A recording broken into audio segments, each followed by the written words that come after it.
ზღვას საშიშროების ინტენსიური თოვლისა და რთული მეტეოროლოგიური პირობების გამო საავტომობილო გზების ცალკეულ მონაკვეთებზე ძირითადად მაღალმთიან რეგიონებში მოძრაობის სპეციალური რეჟიმებია დაწესებული.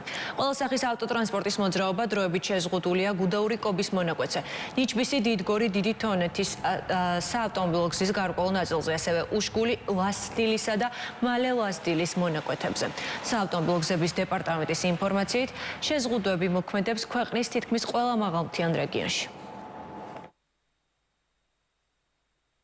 გამოვდრეებში ინტენსიურად თოვს საქართველოს ფაქტიურად მთელ ტერიტორიაზე, განსაკუთრებით გურიისა და აჭარის რეგიონში, ასევე კახეთის რეგიონში, რასთან დაკავშირებითაც ინტენსიურად მიმდინარეობს გაწმენდითი სამუშაოები, იხლება ტექნიკური მარილი, პროგნოზიდან გამომდინარე და კლიმატური პირობებიდან გამომდინარე დაწესდა გარკვეული შეზღუდვები.